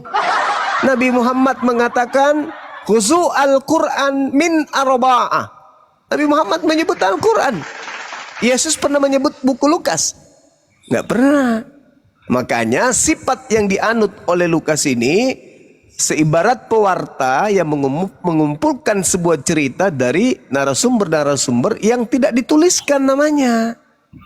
Theophilus yang mulia, yang ditujukan tulisan Lukas memang disebut Theophilus, tapi bukan untuk Kristen, tapi untuk oknum bernama Theophilus. Banyak orang berusaha, siapa orangnya? Sebut. Bang Suma, selamat. Tak ada yang tahu orang itu. Selamat malam Bang Suma. Nah, berarti pemberitaannya tidak akurat. Kalau di hadis maudhu, dhaif. Tapi kalau merujuk kepada pemberitaan Yesus, dia jatuhnya ke maudhu. Kenapa? Karena penulisnya tidak menceritakan Yesus menyampaikan kepada siapa, siapa yang menyampaikan kepada siapa, lalu siapa yang menyampaikan kepada Lukas. Tidak sambung dia, tidak tersambung. Dan tidak ada ucapan Yesus yang berkata, Theophilus yang mulia, banyak orang yang telah berusaha menyusun suatu berita tentang peristiwa yang terjadi. Itu Paulus tidak pernah ucapkan dari mulutnya. Jadi kalau dikatakan Lukas itu firman Tuhan, maka jelas kaidah sanad menyatakan bahwa Lukas itu firman Tuhan atau ucapan Yesus atau sabda atau hadits maudhu, palsu. Kenapa palsu? Karena di Lukas 1 nomor 1 sampai nomor selanjutnya, yaitu sampai nomor 80, di situ tak ada satupun sabda Yesus. Semua adalah cerita yang disusun oleh Lukas sendiri. Jadi bukan firman Tuhan, bukan juga sabda Yesus, tetapi perkataan Lukas sendiri. Tapi saudara Kristen mengatakan itu firman Tuhan, sedangkan tidak ada Roh Kudus datang kepada Lukas memberikan firman sebagaimana Tuhan mengutus Roh Kudus kepada Nabi Musa, kepada Yesus untuk memberitakan firman. Kepada Lukas tidak ada. Coba Anda baca Lukas 1 sampai nomor 1 sampai nomor 80, di situ tidak ada sabda Yesus. Dengan kata lain, orang Kristen yang mengatakan itu adalah firman Tuhan yang Yesus sabdakan, itu adalah firman Tuhan yang sifatnya maudhu alias palsu. Bantu saya, tunjukkan kepada saya Lukas 1 dari data 1 sampai 80, adakah di situ sabda Yesus? Tidak ada sama sekali, apalagi firman Tuhan. Gitu ya. Biasa, Malam memang saya luar ingin biasa menjawab, Gurunda Zuma ini. Masya Allah. Ya, Malam. kita sapa dulu ya Gurunda, ada teman-teman dari Boleh, sini dulu. boleh. Oke, Bang Pras monitor, Bang Pras, Bang Toba, Kristen atau Islam, Bang Toba, Bang Pras, Bang Toba. Kok di mute? Loh, dibuka mute-nya. Oh, turun ya sudah. Bang Pras monitor. Oke, Bang Pras nggak monitor. Oke, Rames Kristen ya. Itu orang Kristen. Oke, kita baik. diskusi Silakan. tanpa di mute, saudara. Ya, karena Bang Zuma masih ngomong. Anda jangan masuk-masuk kayak gitu dong, yang sopan dong. Kalau orang lagi ngomong didengarkan dulu. Anda kan juga belum diterima di sini. Ya makanya kami terima dengan kami menyapa Anda yang sabar gitu loh jadi orang ya. Sekarang Anda kami terima, silahkan Anda mau menanggapi narasi dari gurunda kami, silahkan. Ya, saya menjawab ya. Tadi pertanyaannya dia, siapa-siapa saja yang menjadi saksinya atas tulisan Lukas itu. Siapa yang ngomong saksi? Nggak ada yang ngomong saksi. Tadi kan dia bertanya tuh, Bang Suma bertanya nama orang-orang yang memberikan kesaksian itu kan. Ya, nama Sebagai orang yang saksi ditanya, mata. nama orang Ya, yang ditanya. nama orang. Ya. Bang Suma, 12 murid itu saksi. Ya. Saksi mata, kan disebut di situ saksi mata. Iya. Ya, Di dikumpulkan dari mana saksi mata. dan apa Dengar, bunyi kesaksian daripada ke-12 murid kepada Lukas? bisa saya selesaikan dulu Bang Suma? Langsung aja, Anda mengatakan 12 murid menjadi saksi. Sekarang tolong tunjukkan kesaksian 12 murid ini kepada Lukas. Silakan. Ya, sebentar ya saya selesaikan. Ya, mulai dari ke-12 murid, contohnya Simon Petrus. Gimana itu dia Apabila ketemu semua, Lukas, Bang? Dengar dulu. Apabila semua yang ditulis oleh Lukas itu tidak sesuai dengan kesaksian mereka, sudah pasti akan bertentangan, saudara. Apa sih? Jadi, Nggak nyambung, Cok. Gini. Sebentar. Murid Yesus nyambung, itu Cok. murid Yesus tidak mengenal Lukas. Murid Yesus tidak mengenal Lukas, Bang apalagi Suma, mengenal buku sebentar, Lukas. Bang Suma. Saya Saudara. lagi jawab, Bang Sumanya panik. Saya jawab punya saya loh, Bang Suma. Semua panik. Di sini Santai aja, itu Bang Bang, Suma. beda dengan di Relax, tempat relax. Anda di gereja, beda saudara. Iya. Di sini kita sedang tanya jawab. Di situ dikatakan Lukas menuliskan dan menyusun apa yang dia selidiki menurut pemberitaan yang disampaikan kepada dia dari saksi mata Ya. dan pelayan firman. Nah, pertanyaan saya, siapa saksi mata atau pelayan firman yang berkata kepada Lukas? Oke. Dikatakan saksi-saksi mata, berarti bukan satu orang ya, Bang Suma? Ya, banyak orang. Banyak orang kan? Nah, Banyak orang. siapa banyak orang ini? Ya, saya sebutkan. Yang termasuk dalam saksi mata adalah contoh ke-12 murid Yesus. Nah, di mana ke-12 murid ini bersaksi kepada Lukas? Ini gimana? Saya belum selesai ngomong, Bang Suma udah. Lah, langsung aja dijawab. Di mana ke-12 murid ini bersaksi ke Lukas? Dan apa bunyi kesaksiannya? Oke, saya jawab ya. Semua yang diceritakan itu kan dari kesaksian, Bang Suma. Ya, di mana murid ini bersaksi dan apa bunyi saksi kesaksiannya? Nggak semua harus ditulis di mana tempatnya. Satu aja Bang, satu Nggak aja. perlu, Bang Suma. Satu aja. Lukas setebal Kitab itu, saudara. untuk menjelaskan Kitab segala Lukas sesuatu, itu, tidak demikian. Bung. Kitab Lukas itu bab 1 sampai bab 24 tunjukkan satu murid Yesus yang bercakap-cakap dengan Lukas, menyampaikan kesaksiannya. Silakan. Lukas dari bab 1 sampai nomor 24. Tunjukkan di mana murid Yesus satu aja, jangan 12, satu aja yang bersaksi kepada Lukas dan apa bunyi kesaksiannya. Sehingga Anda bisa membenarkan Lukas yang menyusun pemberitaan dari ke-12 murid katanya. Tolong tunjukkan, silakan. Ya, itu saudara bisa lihat di ini Kisah Para Rasul. Itu kan Lukas kan bertemu dengan Paulus tuh. Alamak. Ya kan? Nah, di sana mereka mengabarkan kebenaran Injil, ya kan? Kebenaran Injil. Jadi ke-12 Dan murid di itu sana ada Paulus. Petrus, dengar dulu. Ada Petrus. Di ada mana Yohanes. Lukas bertemu dengan Petrus? Silakan. Kisah Para Rasul bab berapa? Di sana kan mereka melayani sama-sama, saudara. Di mana murid Yesus bernama Petrus ketemu Sebentar. Lukas? Tolong Anda tunjukkan. dengar dulu. Ye.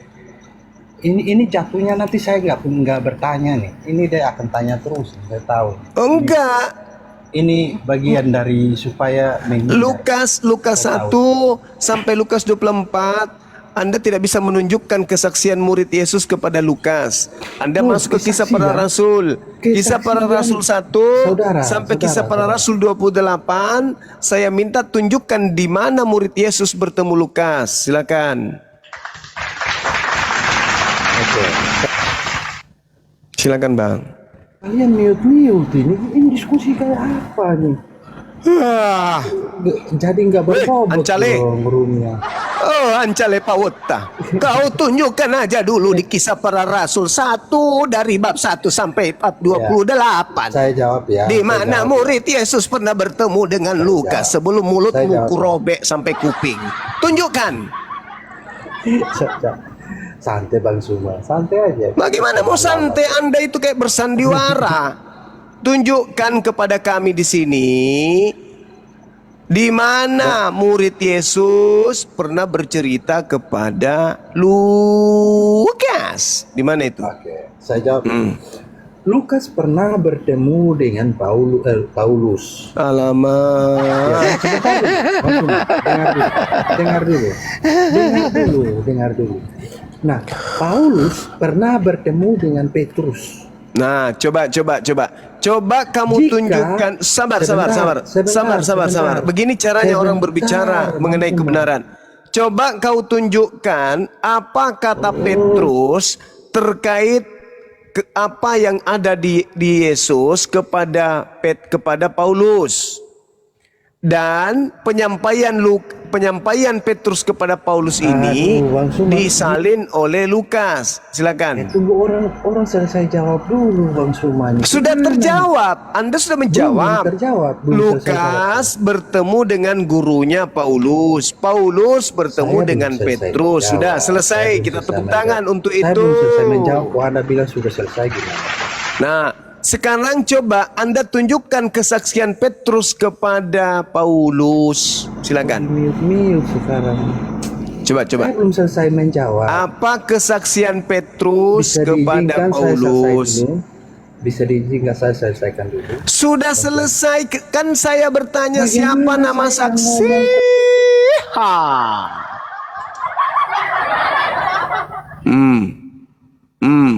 Masih mau kau datang besok? Kan siapa nama saksi? Anda mengatakan Paulus. Padahal saksi yang dimaksud oleh Lukas di dalam catatan Lukas itu adalah saksi seperti yang disampaikan oleh mereka kepada kita, yang dari semula adalah saksi mata dan pelayan firman. Saksi mata ini adalah semula siapa itu? Ke-12 murid. Ternyata Anda mengatakan bukan 12 murid yang langsung ke Lukas, tetapi Paulus. Oke, kita maklumi sedikit. Berarti Paulus yang bersaksi kepada Lukas, sehingga Lukas menulis catatannya. Dari mana Paulus ini mendapatkan cerita? Ada nggak muridnya menyampaikan itu kepadanya? Anda mengatakan Petrus. Oke, apa kesaksian Petrus kepada Lukas yang dicatat kepada Paulus yang dicatat oleh Lukas? Nah, dari Lukas 1 sampai dengan Lukas 24, di mana uraian Petrus atas kesaksiannya kepada Paulus, lalu Paulus menyampaikan kepada Lukas. Di mana itu? Itu PR, ya, saudara ya, PR. Mantap, kita sapa dulu Gurunda ya. Ada tamu. Halo Eli, Dea, Intan, dan Linda. Monitor ketiganya. Eli, Dea. Eli. Linda. Intan. Gak bersuara? Oke, saya turunkan. Ya, diturunkan. Abang bagian turunkan, aku bagian naikkan ya, biar nggak repot. Siap. Intan monitor. Nggak monitor. Naikkan aja Bang Ardi lagi. Oh ya udah, aku naikkan. Oke, kita ya. turun. Siap. Wah, ini lagi minta naik lagi Ramis. Kacau.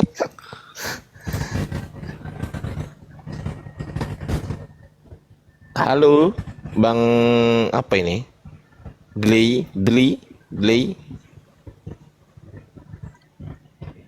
Moderator juga yang dibawa boleh bantu pilih-pilih teman-teman Kristen yang belum pernah naik ya. Bang Herman. Yang belum pernah naik. Bang Herman. DLYY. Ini Bang Herman ya. Halo Bang Herman. Ganteng, profilnya bagus, cakep. Bang Herman, Ataung, Antaung. Bah, kok nggak ada orangnya? Kita naikkan lagi, banyak kali yang minta naik ini.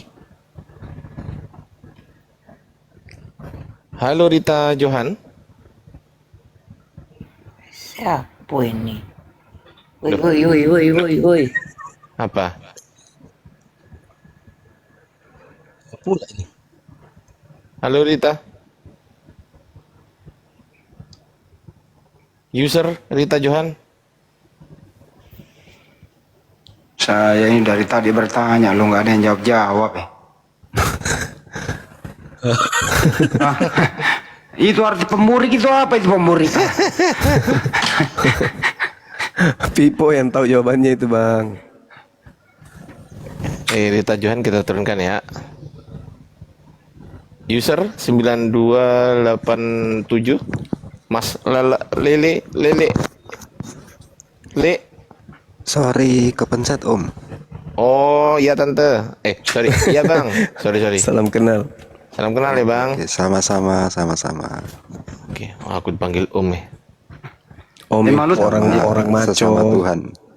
Ya kalau Om kan bagus. Panggil daripada dipanggil tante terus bersalin. Salah pencet abang. Siap. Nggak apa-apa Bangku. Oke. Bang Juma pernah baca nggak Bang Ardiansa Galatia 2:18?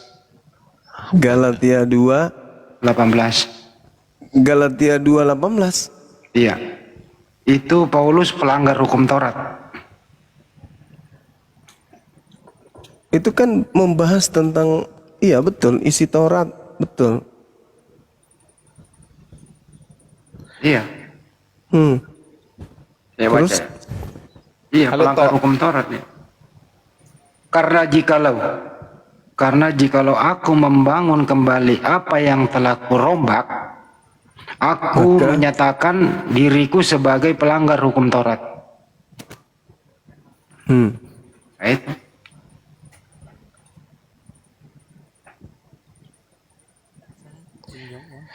Oke, Toto, Yanji, teman-teman kalau mau tap-tap layar itu minta tolong jangan di bagian apa namanya tanda plus itu ya, jangan ya, jangan di bagian kita di sini.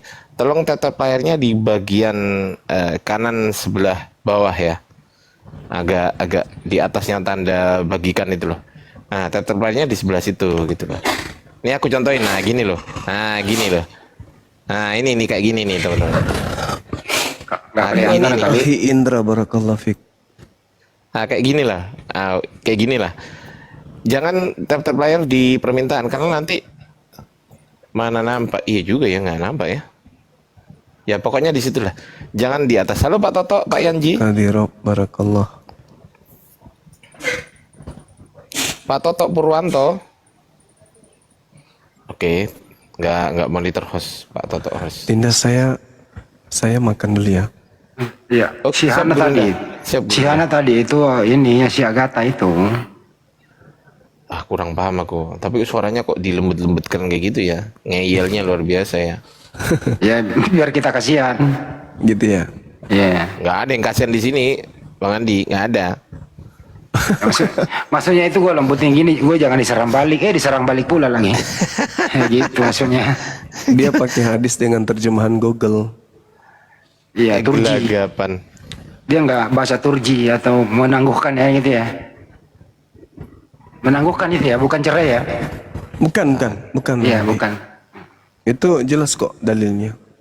Turji man tasya minhunna. Allahu Akbar. Halo Wan. Dia pikir kali kita nggak belajar itu Bang Juma. Ikut-ikutin dia. Belajar Bang Andi, cuma Iya. kalau membahas hadis itu kan kita harus masuk ke ranah kitabnya. Kalau di Google itu tidak sama seperti Quran. Al-Quran itu nggak bisa disalah-salahkan, nggak bisa. Tapi kalau hadits, karena itu bukan sifatnya kalamullah, bukan firman Allah, maka Google pun tahu. Terkadang ya terjemahannya itu sesuai dengan selera yang menulis linknya. Tapi kalau Quran nggak bisa. Makanya ketika kita membahas hadis dari mereka, diupayakan ayat Al-Quran yang berkesinambungan dengan itu apa. Kalau dia bertentangan Al-Quran berarti dia palsu atau minimal hadis lemah. Nah tadi saya menemukan di hadis ini berdasarkan kitab yang kita pelajari, itu ada perawi yang hafalannya lemah. Adalah Hisham bin Urwah bin Az-Zubair bin Al-Awwam. Itu hafalannya itu buruk, jelek, tidak bisa diandalkan untuk dijadikan hadisnya sebagai sebagai dasar pijakan untuk memutuskan suatu perkara, apalagi bertentangan dengan ayat suci Al-Quranul Karim. Ya Alhamdulillah Allah memberikan petunjuk kepada kita. Ternyata hafalan beliau buruk, maka itulah mungkin sehingga terjemahannya pun menjadi buruk. Padahal kalau di original teksnya pun tak ada kata yang dituduhkan tadi sesuai dengan terjemahan itu nggak ada. Menggauli istri-istrimu setelah mereka kau ceraikan itu nggak ada dalilnya. Jadi kita bisa membaca original teks, alhamdulillah, sehingga orang-orang kufur tidak bisa kemudian membodoh-bodohi kita dengan sembarangan gitu. Turji man tasya minhunna wa tu'wi ilaik man tasya dan seterusnya. Jadi nggak bisa kita dibohongi atau ditipu dengan menggunakan link Google yang bisa diedit oleh siapapun. Sekira begitu, sementara saya makan dulu sambil mendengarkan. Silakan. Mantap, Masya Allah. Kita sapa dulu Bang Andi, Bang Zuma. Siap. Once. Sekali lagi. Once. Oke, host. Loh, ini Pak Toto Purwanto minta naik lagi loh. Tadi disapa nggak ngomong. Pak Toto. Pak. Oh alah, Lek. Bang Ardiansyah, mumpung masih banyak penonton ya, saya mau memberikan sedikit himbauan ya, bahwa Silakan Bang Andi. dalam rangka menyambut bulan suci Ramadan, kita punya Masjid Nur Maulida di kantor pusat API di Bolangi, Sulawesi Selatan. Betul. Insya Allah nanti di sana sebulan penuh kita mengadakan kajian Islam sebulan penuh, buka puasa bersama, sholat tarawih bersama, sahur bersama. Jadi teman-teman yang berada di Sulawesi Selatan dan sekitarnya, silakan bergabung. Bagi yang di luar Sulawesi Selatan, silakan bisa berdonasi atau berinfak sedekah dalam rangka kegiatan di bulan suci Ramadan di Masjid API di Sulawesi Selatan. Anda bisa salurkan infak sedekahnya di rekening Pakasar Mualaf Center Indonesia di Bank Tabungan Negara. Nomornya 401 3000 17173. Itu Bang Ardiansyah. Mantap. Dan saya juga ingin menginformasikan juga Bang Handi kalau boleh. Tidak boleh tapi boleh. Ya sudah, kalau begitu saya informasikan. Teman-teman, saya minta tolong di subscribe channel YouTube saya Ardiansyah Reaction, baik yang di penontonnya Bang Zuma maupun penontonnya Bang Handi. Ini bukan channel live debat ya, Bang Handi. Maksudnya bukan live, tetapi ini channel untuk menanggapi, untuk mereaksi beberapa pendeta seperti siapa ini? Namanya Bambang Nursena. Ini besok malam jam 19.30. Ya teman-teman. Terus kemudian di sini menyangkal-nyangkal, saya membantah syubhat-syubhat dan juga menarasikan sesuatu yang sesuai dengan data. Ya, terutama kritik tekstual. Teman-teman bisa di subscribe kalau nggak keberatan. Kalau keberatan nggak usah, nggak apa-apa. Gitu aja. Jangan lupa besok jam 19.30 tayang. Besok ya malam. Oke, thank you, gitu aja dari saya. Dan jangan lupa di follow juga teman-teman, ada Bang Handi, Mr. Marwoto itu Bang Handi ya. Silakan di follow, akun saya juga silakan di follow bagi yang nggak keberatan. Ada Bang Blender, apalagi Gurunda Zuma, Bang Baal, dan juga host, terutama hostnya ini, dosen Kristologi.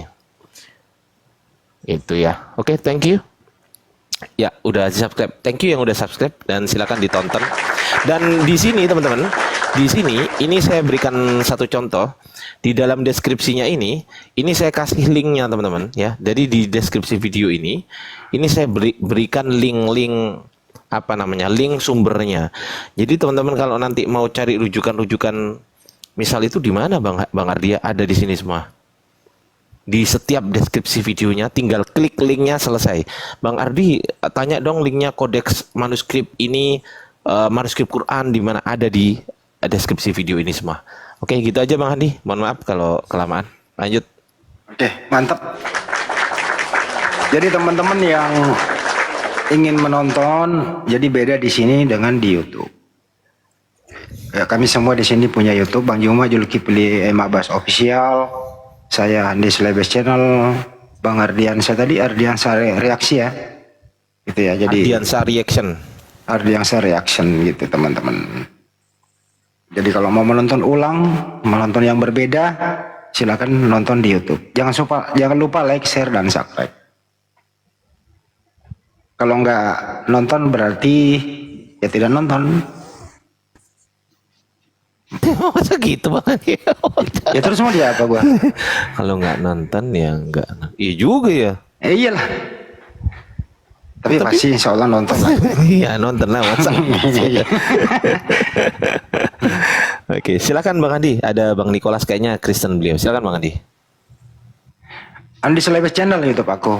Handi Slebes Channel. Coba kesana lagi live nih sekarang. Silakan komen di sana. Di sana teman-teman banyak kok.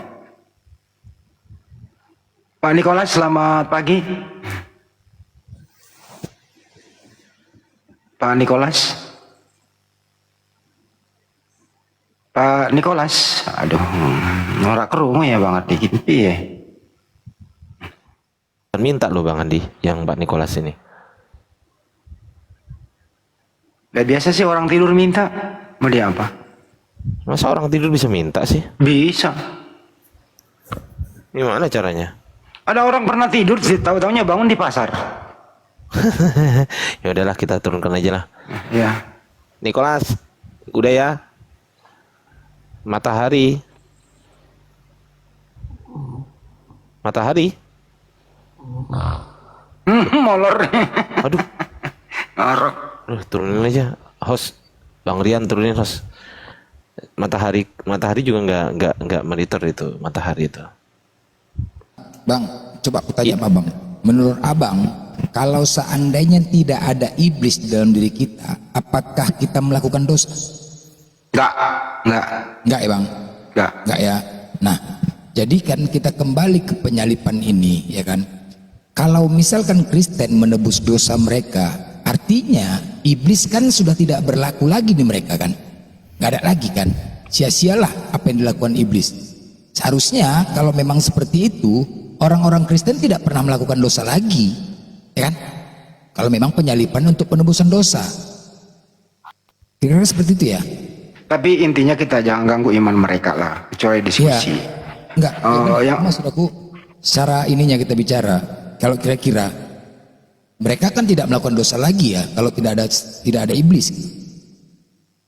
Yang jelas sih, seharusnya. Intinya iblis itu menggoda manusia menikmati surga dunia. Ya, itulah seharusnya kan gitu kan. Tapi ternyata tidak kan gitu. Oke, lanjut. Kan masing-masing punya tugas. Ya, tugasnya iblis sih. Ya, iblis itu nggak pernah pensiun. Nanti pensiun di iblis itu kalau orangnya itu udah meninggal, pensiun sudah. Itu dia. Kalau iblis itu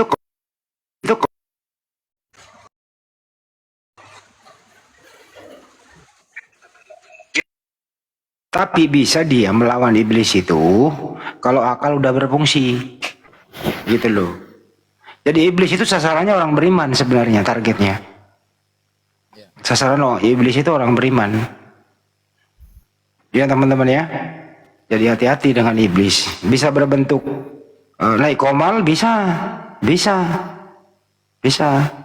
berbentuk manusia, bisa. Itulah. Jadi waspada terhadap iblis yang terkutuk. Kadang juga sasarannya orang-orang yang sudah kafir juga Bang Andi, supaya tetap dalam kekafiran gitu. Ya itu, iya maksud saya iblis itu kalau orang udah kafir dia mempertahankan di sana, dia nggak digoda lagi. Bertahan lu di situ, kita udah jadi temen gitu kan. Nah gitu, itu maksud gua. Ya oke, kita sapa dulu Bang Kasano. Halo Bang. Ngorok. Aduh, turunin. Ini nama-nama muslim semua di bawah ini. Naikin aja, nggak apa-apa. Siapa tahu ada yang. Bang Indra Kurniawan, makasih ya Bang Indra. Wih, Sari Bayau, syukron Bang Indra, syukron. Udah aku baru sempat lihat. Kita naikkan lagi teman-teman. Masya Allah, terima kasih yang udah tap layar teman-teman, dan juga yang ngasih gift, barakallahu fikum, dan juga jangan lupa ditonton YouTube kita. Ya, kita sapa dulu. Di sini ada apa ini? NY 012724. Halo. Loh. Jadi gini Bang Ardi, teman-teman yang sering diskusi gitu ya, hati-hati mereka ini sering membawa hadis melalui Google. Lebih baik tidak menjawab kalau tidak mengerti. Beritahu saja bahwa saya belum menguasai itu, mohon maaf, daripada menjawab. Ini sangat berbahaya tadi. Sekali itu loh kalau apa tadi hadis 4414 itu ya? Iya, betul. Nah itu kalau tidak punya keilmuan seperti Bang Juma menjelaskan, Anda bisa terjerumus bahwa istri yang sudah diceraikan itu bisa digauli, padahal itu bukan cerai di sana itu. Untuk itu hati-hati sekali dalam menanggapi mereka membawa hadis. Itu jebakan Batman itu. Kalau saya sendiri sih nggak berani menjawab kalau nggak ngerti, lebih pre-memory aja dah. Karena memang saya bukan ngerti hadis terlalu jauh seperti itu ya, berikan kepada ahlinya. Lebih baik disimpan jadi pekerjaan rumahnya, nggak usah malu bahwa saya nggak tahu daripada menjawab salah. Betul apa betul Bang Erdi? Betul sekali itu benar itu. Karena Islam, kita sebagai orang Islam, kita tidak diajarin untuk mengatakan sesuatu yang kita nggak ngerti gitu. Saya pun kalau nggak ngerti, misal ditanya nahwu shorof, ya nggak tahu langsung. Jangan tanya saya kali itu, tanya para ustadz itu, jangan tanya saya gitu teman-teman. Saya hanya tahu sesuatu yang saya pelajari gitu teman-teman ya. Saya tahu sesuatu yang saya sudah cari tahu, itu saya tahu itu gitu. Yang sering dia bawa itu tadi, itu satu yang sering menggauli binatang boleh, itu sering tuh dibawa-bawa itu Bang Ardian saya itu. Ya, banyak kali itu. Hati-hati itu. Tentang Maria Kiptia juga, matahari tenggelam di lumpur hitam, Nabi Muhammad menikahi Aisyah, gitu kan? Ya itu. Nabi Isa wafat dan bangkit, itu kan mereka terjemahkan, mereka pahami udah wafat ya berarti ya, apalah ini. Siapa yang batuk? Ada yang batuk? Kayaknya mau bicara dia. Ya silakan.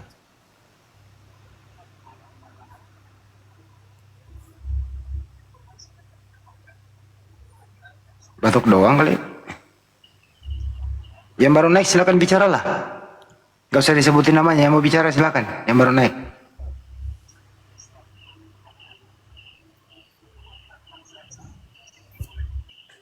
Kok naik doang nggak ngomong ya? Iya tuh.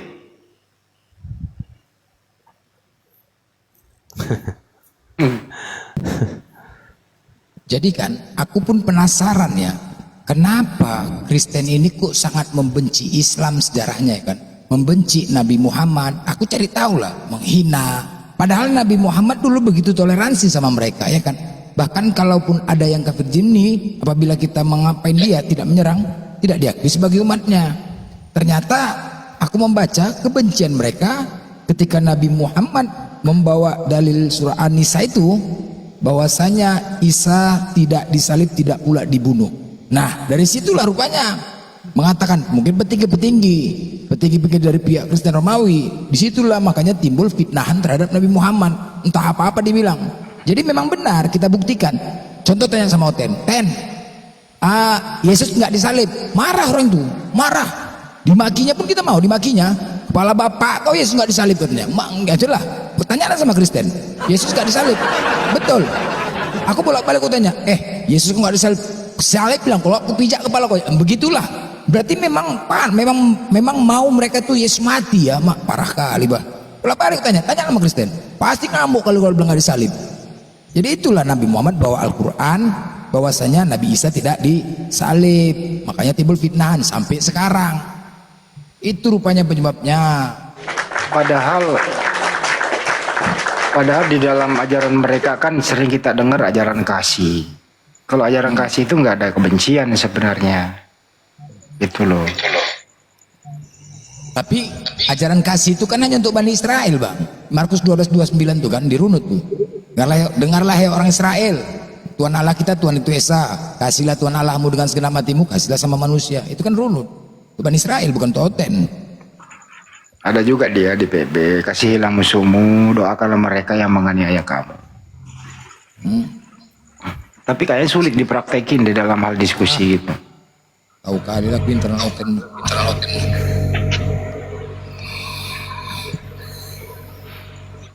Intinya di ajaran Islam itu nggak ada ajaran kebencian.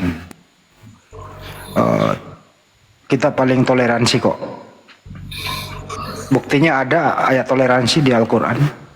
Itu yang berakhir dengan lakum dinumkum waliyadin. Bagimu agamamu, bagi kami agama kami gitu. Nggak ada itu ajaran kebencian dalam Islam. Coba tunjukin.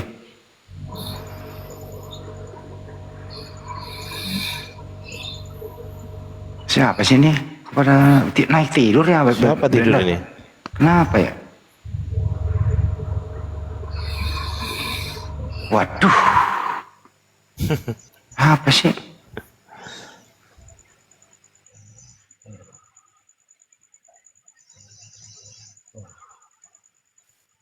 Bang Blender gantian dong. Sapa-sapa tamu Bang Blender saya naikkan. Mau majang? Wih, kenceng kali Bang. Itu biasa sengaja Bang. Iya, Ardi. iya. Mereka sengaja naik. Betul. Lanjut. Teman-teman di bawah yang belum follow kami, yang belum ya, silakan follow kami. Ada Mr. Marwoto, ini Bang Handi, ada saya, ada Gurunda Suma, ada Bang Blender, Bang Baal. Yang mau aja silakan follow. Yang sudah follow terima kasih. Yang keberatan nggak mau follow juga saya terima kasih. Intinya saya doakan antum semua sehat selalu ya. Baik yang follow maupun yang tidak. Oke, thank you. Lanjut. Ya, Dani Joet monitor. Dani ngorok semua bah. Dani Alius Jamal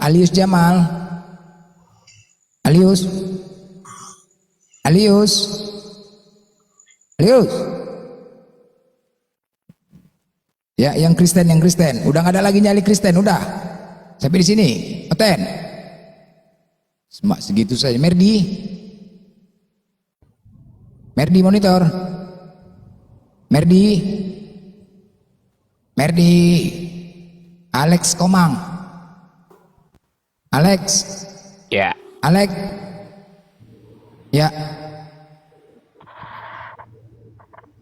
Alex. Ya. Alex. Itu Bang Ardi yang jawab pada macam. Daripada nggak ada yang jawab. Tadi. Aduh. Nyoh. Ya. Aduh. Ya. Jadi memang ya tugas iblis itu tempatnya di neraka kekal selama-lamanya. Itu iblis ya. Nah, jadi dosa yang tidak terampunin atau tempatnya nanti kekal selama-lama di neraka adalah orang-orang yang mempersekutukan Tuhan. Maka dari itu, iblis menyesatkan manusia untuk menciptakan sebuah agama agar orang-orang tersebut mempersekutukan Tuhan dan bisa bersama-sama dengan iblis nanti di neraka kekal selama-lamanya. Nah, itu dia Ten. Jadi mereka semua menyesatkan manusia agar tidak menuhankan Tuhan yang benar. Karena dasarnya adalah Tuhan itu Esa Tunggal, satu pencipta langit dan bumi. Monitor nyoh.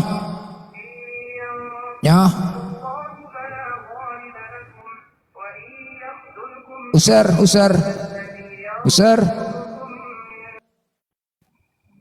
Aden.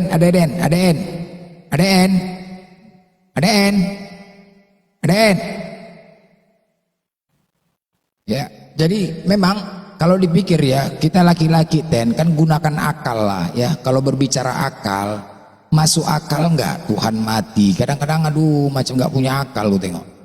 Cuma sejarahnya inilah penyembah dulu banyak penyembah, cuma satu-satunya nih paling kejam yang Kristen inilah menyembah Tuhan, dibunuh, dikutuk, ditelanjangi. Dulu banyak penyembah tapi tidak sekejam mereka. Maka terlalu kejam, Tuhan dibunuh. Nah giliran mereka disuruh coba kau kayak Yesus dibuat. Ketika kau mati, dipoto, dibuka bajumu, dipajang di rumahmu. Nggak ada yang mau, ngamuk-ngamuk. Giliran Tuhannya mau. Miftah